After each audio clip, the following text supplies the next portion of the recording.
The letter in the backpack.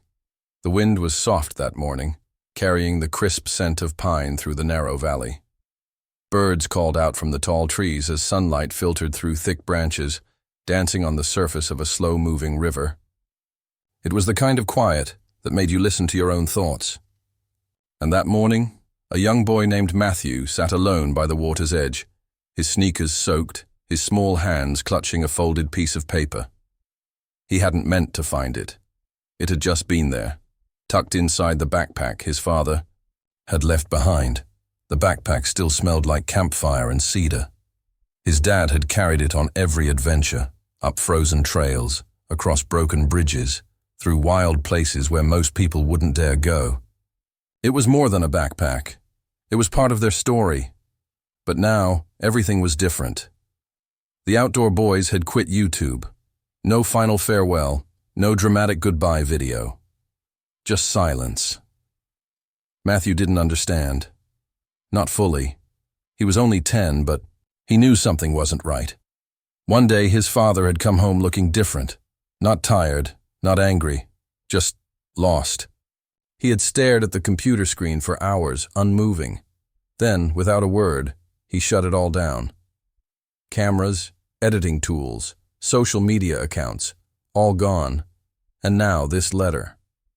It wasn't addressed to anyone, just folded carefully and hidden in the front pouch. Matthew read the words slowly, tracing them with his finger.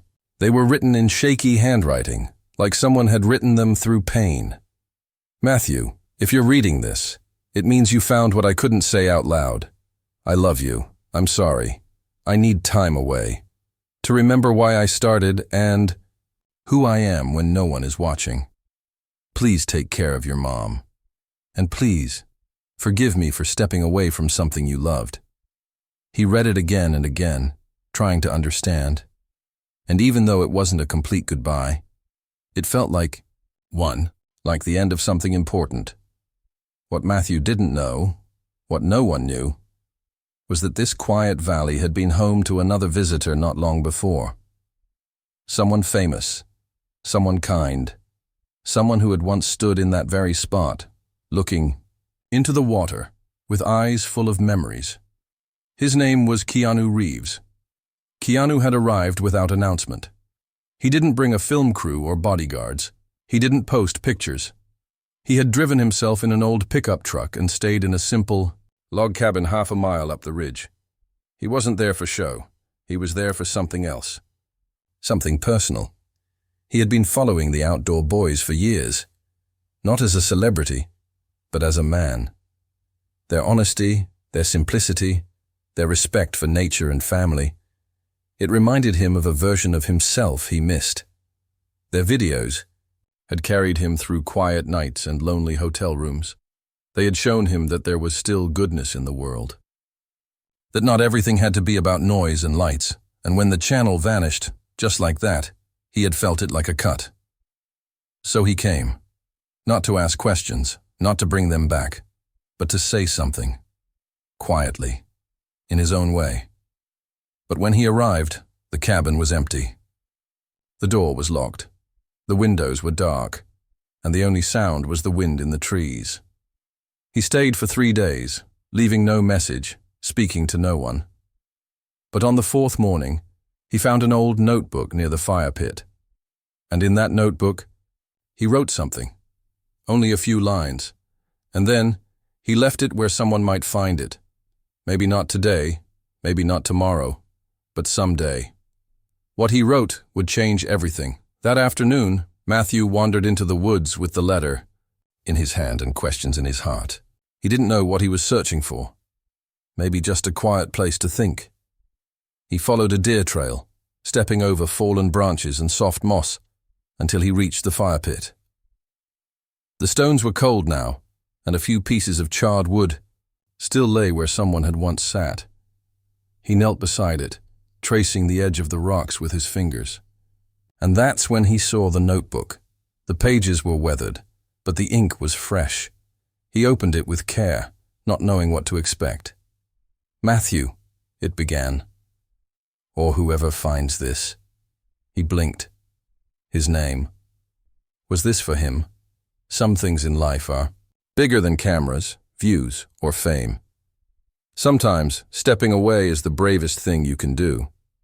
Not because you're giving up, but because you're finding your way back. I know what it feels like to be lost. And I know what it takes to come home. Your father is a good man. He just needs to hear his own voice again. Be patient with him. And tell him something from me. Tell him he taught the world how to be quiet again.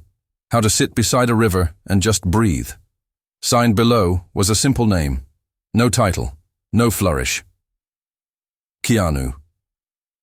Matthew stared at the page, his eyes wide. His mouth opened, then closed. He didn't understand everything. But he felt something move in his chest. Something strong. Something real. He folded the notebook and clutched it to his chest. The wind whispered through the trees. And for the first time in weeks, he smiled. He didn't know how this story would end. He didn't know what his father would say. But he knew one thing now. They weren't alone. And somewhere, someone who didn't need to say much had spoken loud enough to be heard forever. The road to silence, Matthew didn't speak during dinner. He barely touched his food, staring down at his plate, while the words from Keanu's note replayed in his head like an echo. His mother, Sarah, noticed. She had learned to read silence, like a language ever since her husband stopped filming. Something had shifted in all of them, not just because of the YouTube channel ending, but because of the way it ended. It was like someone turned off the sun, and no one said why. And now, Matthew held a secret too heavy for a 10-year-old to carry. After the dishes were washed and the lights turned low, he slipped away to the porch with the notebook in his hand and the stars above him. That night, under the sky his father once filmed with wonder, Matthew made a decision. He had to find the man who wrote those words. Not because he thought it would fix everything, but because maybe, just maybe, this stranger understood something about his father that he didn't. The next morning, he told his mother everything. The letter in the backpack, the notebook by the fire pit, the name at the bottom of the page. He expected her to laugh or at least question it. But she didn't. Instead, she grew quiet. Her eyes softened like she was remembering something far away.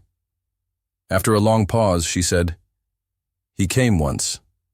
I saw him, months ago. He stood at the edge of our driveway. I thought maybe I was imagining it. But now I think I wasn't." That night, she searched through an old laptop and found a message hidden in a folder labeled "Unsent." It was from her husband, never emailed, never printed, just written and left behind like a broken piece of his heart. It read, "I met a man once at a film festival. I didn't know he knew who I was. He came up to me, said nothing for a long time, then whispered, 'You help people breathe,' and he left. That's the moment I knew I had to stop, because I couldn't breathe anymore. Not with all the noise. Those words haunted her. She hadn't read them again until now, and suddenly they made sense in a different way. Matthew couldn't sleep after that. Not because he was scared, but because he felt something shift inside him, like an invisible thread pulling him towards something bigger than himself. The next morning, he asked his mother if they could drive to the mountain. She hesitated at first. There was school, there were chores, there were things that needed doing. But when she looked into his eyes, she saw something she hadn't seen. Since the channel ended, purpose. They packed light, just a backpack, the notebook, and the old map they used during camping trips. She left a note for her husband, who had gone to the town library to use their computer, his new escape. The note simply said, "Taking Matthew on a hike. Found something I want to show you." The road was quiet, lined with trees that stretched high into the sky. It was the same road they used to film for their intros, the one where Matthew's dad would wave at the camera from the driver's seat, while music played gently in the background. But now, there was no camera, no music, Just the hum of tires on gravel and the quiet breath of a boy trying to be brave. When they reached the cabin near the ridge, it looked untouched. The fire pit had fresh ash. Someone had been there again. Or maybe the wind had played tricks. Sarah walked slowly, touching the edges of the cabin door, tracing a symbol someone had carved into the wood. A small pine tree, no bigger than a coin. She smiled softly. Matthew wandered to the back, following the trail until he found the same rock where he'd read the notebook. He sat there again, flipping through the pages. He read the words aloud this time, not to anyone in particular, but to the wind, to the trees, to the memory of someone who had come and gone without asking for thanks. Just then, the sound of an engine rumbled through the stillness. Not fast, not loud, just present. A black pickup truck pulled into the clearing. It stopped. The engine turned off. The door opened. And Keanu Reeves stepped out, not like a star returning to a stage, but like a friend arriving late to a campfire. He looked older in person, but kinder too. Lines on his face told stories no camera ever could. He carried nothing but a small bag and a thermos. When he saw Matthew, he didn't ask questions. He just gave a small nod. Then he walked over, sat down on the other side of the fire pit, and stared into the trees. For a while, they said nothing. Then Matthew whispered, "I read what you wrote." Keanu nodded. "I hoped someone would." Was it really for me? It was for anyone who needed to hear it. Matthew swallowed hard. "My dad's lost. He doesn't talk anymore." Keanu looked at him with eyes full of quiet understanding. Sometimes, silence is the only way a person can protect what's left of their soul. Matthew didn't fully understand, but he didn't need to. The way Keanu spoke, soft, gentle, honest, made something inside him feel safe. "Do you miss it?" Matthew asked. "What?" "The movies, the cameras, being seen." Keanu smiled without joy. "Sometimes, but not the way people think. What I miss most is the space between takes. When everything goes quiet and you realize what really matters. That's what your father gave people. He gave them the space." Sarah had stepped closer now, watching from a short distance, her hand over her heart. Keanu turned to Matthew. "I don't know how to fix your dad, but I can remind him of something he taught all of us." "What's that?" "That real heroes don't always speak. Sometimes they just sit beside you and stay." Matthew didn't reply. He didn't need to. Something unspoken passed between them, like a message that didn't need words. Keanu stood slowly. "Tell him I'll be back tomorrow, not to talk, just to sit with him, if he's ready." And with that, he walked back to his truck, leaving behind only footprints and a quiet promise. That night, Matthew wrote something of his own in the notebook. A message to his father. He came. He didn't bring a camera. He didn't ask questions. He just listened. Maybe we should try that too. And for the first time in weeks, Matthew slept without clutching the backpack. He didn't know what tomorrow would bring, but he knew who might be waiting at the fire pit. And that was enough. Where the fire once burned, the next morning began with rain. Not the kind that lashes or floods, but a soft, steady drizzle that made everything smell like earth and pine. Matthew's father, Daniel, stood alone in the kitchen, his coffee untouched, the note from Sarah sitting quietly on the table. His hands trembled as he read it for the third time. "Taking Matthew on a hike. Found something I want to show you." His heart beat unevenly. Something about that line, "found something," unsettled him. It wasn't just a hike. Sarah's words carried weight, like they knew where to press. He looked toward the door, at the old boots he hadn't worn since the last video. His hands hovered over them before pulling away. He hadn't stepped into the woods since they stopped filming. He hadn't lit a campfire since he'd turned off the camera. He wasn't sure he could anymore, but he needed to know. He needed to see. The trail felt foreign beneath his steps, even though it had once been as familiar as breathing. The forest hadn't changed, but he had. And every branch, every bend, every rustle in the trees reminded him of the laughter they used to share, of Matthew's tiny voice asking questions from behind the camera, of Sarah humming while setting up tents. He reached the ridge after an hour, out of breath, soaked to the bone. The cabin came into view through the mist, still and waiting. His boots crunched on wet leaves. And then he saw the fire pit. And sitting beside it, wrapped in a coat that looked older than the rain itself, was Keanu Reeves.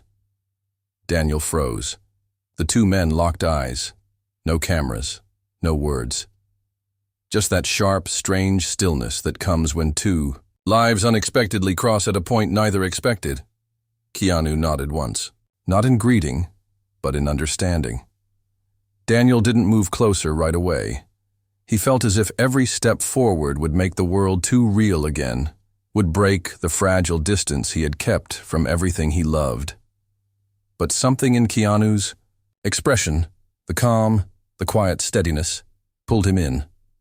Finally, Daniel sat across from him. The fire pit between them was cold. No flames, just old ash. Keanu looked down. "I thought about lighting it," he said gently.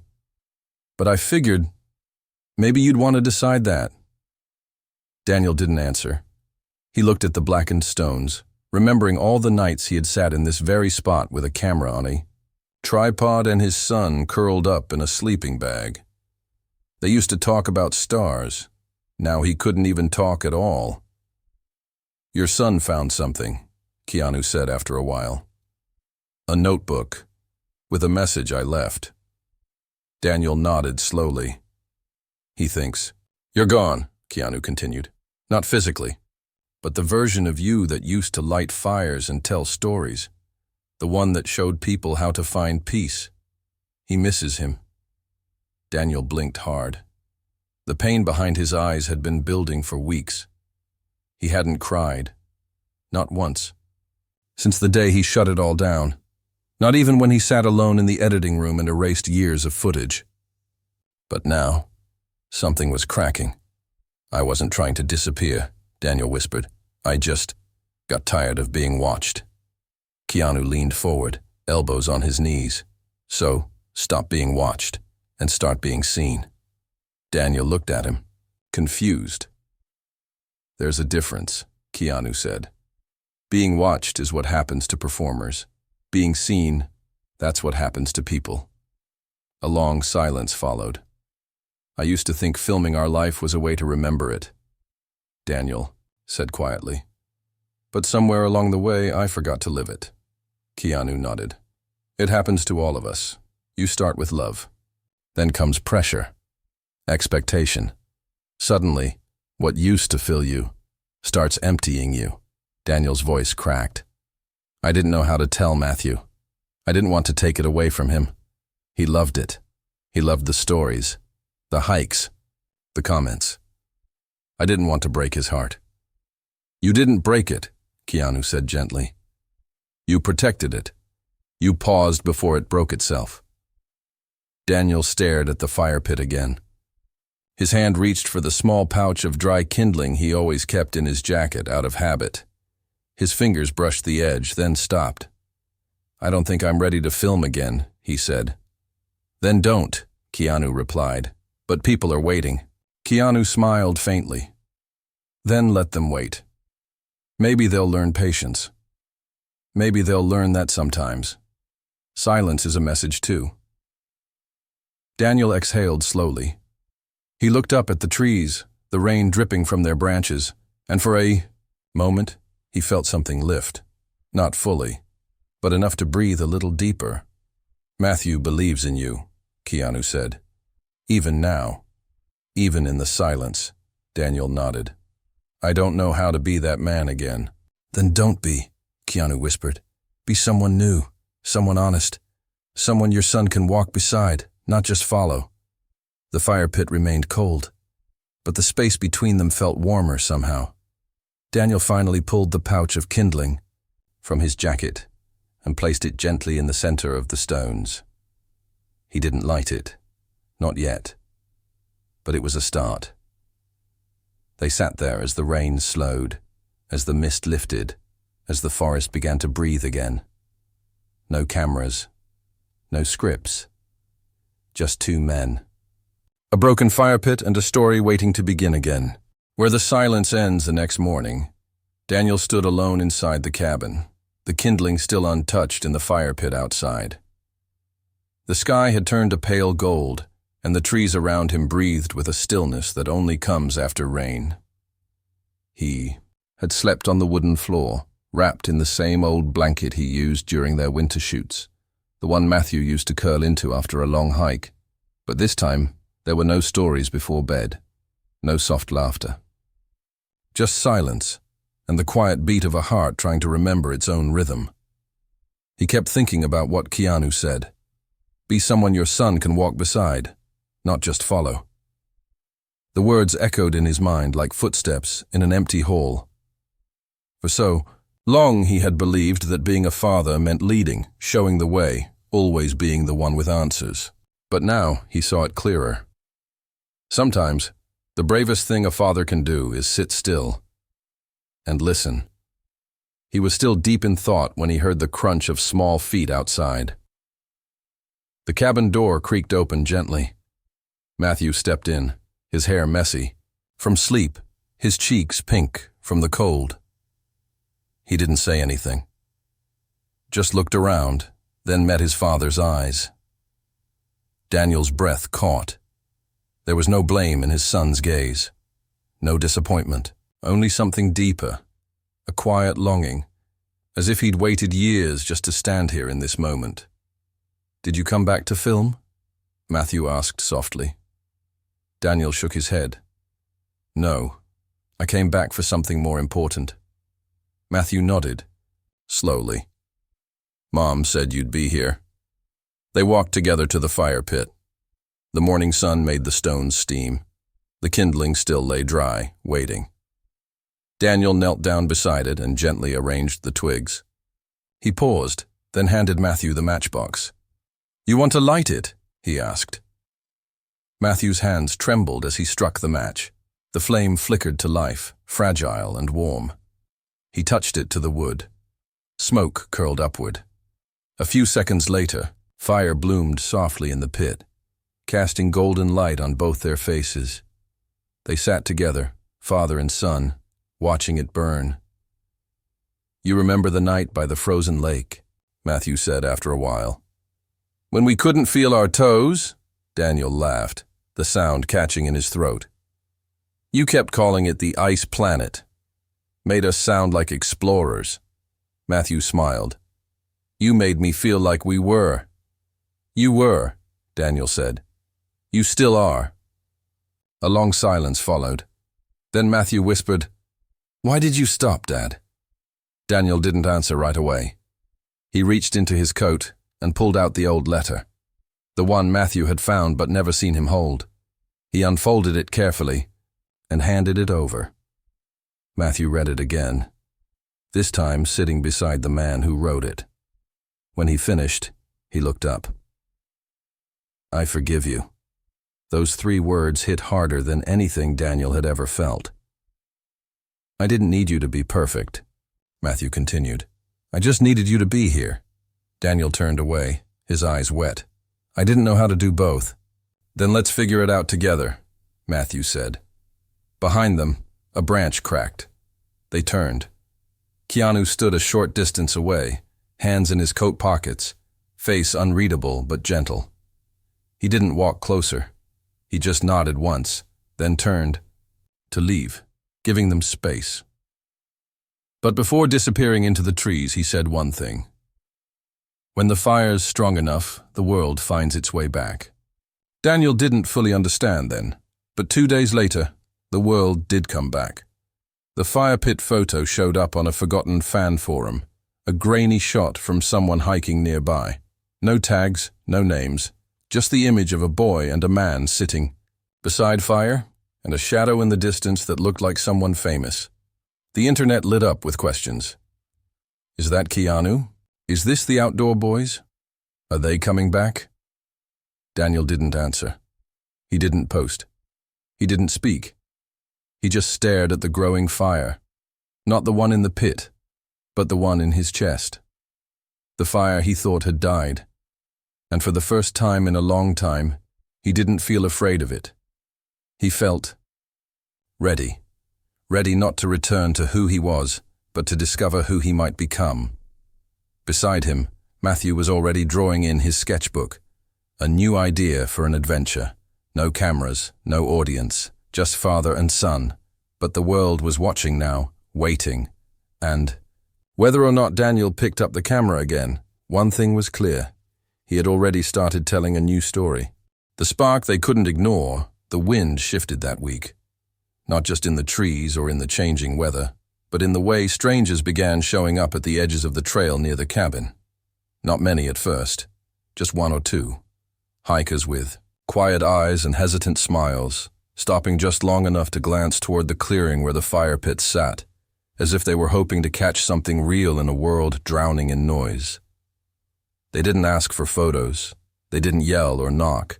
They just came, stood for a moment in silence, and left, carrying something with them that even they couldn't name. Daniel noticed. So did Matthew. But they didn't speak about it. Not yet. Instead, they went on with their days like nothing had changed. They cooked simple meals on the old cast-iron stove. They repaired the steps leading down to the river. They hiked short, trails with no camera, no script, just conversation and quiet laughter. But one afternoon, as the sun dipped behind the ridge and painted the trees with amber light, a package arrived. Not through a delivery service, but by hand, placed gently on the cabin porch with no footsteps to follow. A small brown box wrapped in twine, no note, no return address. Inside was something that made Daniel sit down and hold his breath. Hand-carved wooden camera, simple, delicate, made from the same pine that surrounded them. And carved beneath it, barely visible unless the light hit just right, were the words, "For the moments no one else sees." Daniel turned the object in his hands, heart racing. He knew. Somehow, he knew it was from Keanu. The message wasn't loud. It wasn't dramatic, but it carried weight, a reminder, a gesture. And in that quiet way of his, Keanu had placed a choice in Daniel's hands. Not a push to return to the spotlight, but a gentle nudge toward something new. A new kind of storytelling. One that began again with no pressure. No expectation. Only truth. That evening, Daniel sat by the fire with Matthew, the wooden camera resting between them. "If we ever film again," Daniel said, voice low, "we do it our way. No sponsors, no stress, no pretending." Matthew looked up. Just us? Just us. But before they could decide, before they could even plan, the outside world arrived in a way they hadn't expected. The photo of the fire pit had traveled further than they realized. One of their oldest fans, a boy who used to watch their channel from a hospital bed, had posted a letter online. It wasn't addressed to anyone in particular, just shared with a trembling caption that read, "If they're reading this, thank you for giving me the strength to walk again." His name was Nico. He had followed the outdoor boys from the very beginning. He had watched Daniel build shelters, cross rivers, and carry Matthew across broken paths. For Nico, each video was a reminder that life didn't have to end with pain, that the world was still out there, wild and beautiful. When the channel disappeared, he thought something inside him would break. But then came the photo, the fire, and with it, hope. Daniel read the letter 3 times. He didn't cry. Not right away. He just held it in his hands, pressed it to his chest, and whispered, "I didn't know it mattered that much." Matthew was quiet beside him. Then, with the same calm that had guided him through every trail and trip, he said, "Maybe this is what Keanu meant. The fire's strong enough now. Daniel didn't answer. He stood, walked to the shelf, and pulled down the old camera bag. Not because he felt ready to return to YouTube, but because he understood now. The story was no longer his alone. It belonged to all the people who had sat beside their own fire pits, watching, hoping, healing. Still, he didn't upload a video. Not yet. Instead, he did something simpler. He wrote back to Nico, a handwritten letter. "You walked again. We'll try too. Thank you for reminding us why we started." He mailed it the next day. But what he didn't know, what none of them knew, was that Nico's father had connections, deep ones. And within 48 hours, that letter found its way into the hands of a journalist who had once interviewed Keanu Reeves. The story ran quietly, tucked into a human interest column. Actor Keanu Reeves seen quietly helping retired YouTuber reconnect with family, purpose. It didn't explode. It didn't go viral, but it reached the right eyes. And then a request came. Not from a network. Not from a sponsor. From a school. A teacher wrote asking if Daniel and Matthew could come speak to a class of kids who had lost a classmate in a forest accident. The children had once watched outdoor boys to learn survival skills.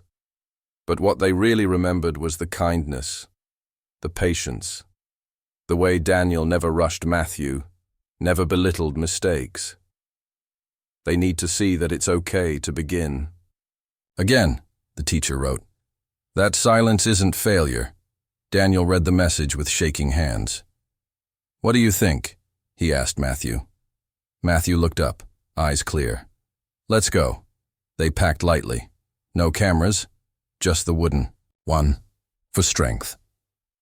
And as they drove away from the cabin, Daniel glanced at the fire pit in the rearview mirror, still cold, but not forgotten. The story that told itself, the school was small, nestled in a quiet town at the edge of the forest. Its walls were faded yellow, its windows lined with drawings and paper stars. Daniel and Matthew stepped through the front doors with quiet feet and open hearts, carrying nothing but their old hiking boots and a single wooden camera in a cloth bag. They didn't know what to expect. They weren't speakers. They weren't performers anymore. And yet, as they walked down the hallway, lined with backpacks and scuffed tile, Daniel felt something settle in his chest, something like belonging. A teacher met them at the end of the hall. Her eyes were kind, though tired, and her voice trembled with the weight of what she'd asked them to do. They haven't spoken much since he died, she whispered. They used to watch your videos together. He wanted to be like Matthew, calm, strong, not afraid of the wild. Daniel nodded. He understood now. This wasn't about a channel or a comeback. This was about presence. The classroom was quiet. When they entered, 20 young faces looked up, unsure, guarded. A few recognized them, eyes widening. But most just waited, not for answers, but for something real. Daniel didn't use a microphone. He didn't even stand in front of the class. He walked to the center of the room, sat on the carpet, and invited them to join him. One by one, they gathered. Matthew sat beside his father, cross-legged, watching the room with quiet curiosity. Daniel reached into his bag and pulled out the wooden camera. He held it in the air. This, he said softly, can't film anything. It's just wood. But it reminds me of why we started. The children leaned in. When we made videos, it wasn't to get likes. It was to remember moments, like when Matthew got stuck in a tree, or when we burned our dinner over the fire and ate it anyway. A soft laugh from the back. We stopped filming because we forgot how to see. We started looking through lenses instead of with our hearts. Silence. But not empty. Full. Daniel continued. Sometimes when you lose someone, the world feels like it stops, and everything becomes quiet. Too quiet. Like the forest after a storm. A few heads bowed. But in that silence, he said gently, you find the strength to listen. To each other. To yourself. He reached into his coat and handed a small rock to the nearest student, smooth, black, worn from years of travel. This came from a river we once crossed. We almost didn't make it, but we did because we trusted each other. The rock passed slowly from hand to hand. Daniel smiled. You don't need to hike mountains to be brave. Sometimes, sitting with someone in their sadness is braver than any trail. A girl in the corner wiped her eyes. Matthew looked at his father with a kind of admiration that couldn't be spoken. It was deeper than pride. It was recognition. They stayed for hours, not to teach, but to listen. The children began to open up, one by one. Stories were shared. Memories, too. A boy named Elliot whispered that he missed his brother's jokes. A girl named Hannah said she didn't know how to sleep without their shared stories at night. Daniel told them, "You don't need a camera to keep those stories alive. You just need to tell them out loud, again and again." By the time they left, something in the air had changed. Not everything was healed, but the silence had shifted into something softer. When they stepped out into the cool evening, Daniel found a letter taped to the windshield of their truck. It was folded neatly. The handwriting was precise. You did it. Not with views, not with videos, with heart. I left something for you at the cabin. I think you're ready now. Daniel looked at Matthew. They didn't need to speak. They were already turning the truck around before the streetlights came on. The drive home was quiet, lit by the last streaks of daylight. When they reached the cabin, the fire pit was glowing. Someone had lit it for them. Beside it sat a box. Inside was a small, rugged camera. Not new, not flashy, just simple. Taped to its side was a note in Keanu's handwriting. For the first story you'll tell for yourselves. No pressure, no audience, just you. Let the world listen later. They didn't pick up the camera right away. Instead, they sat by the fire, shoulders touching, eyes on the flames. Daniel spoke first.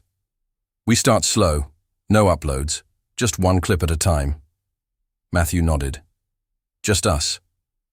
And then Daniel said something he hadn't said in months, maybe longer. You ready for the next adventure? Matthew grinned. Always. They didn't film that night. They simply sat beside the fire, listening to the crackle, watching stars blink into life overhead. But somewhere inside them, the story had already begun.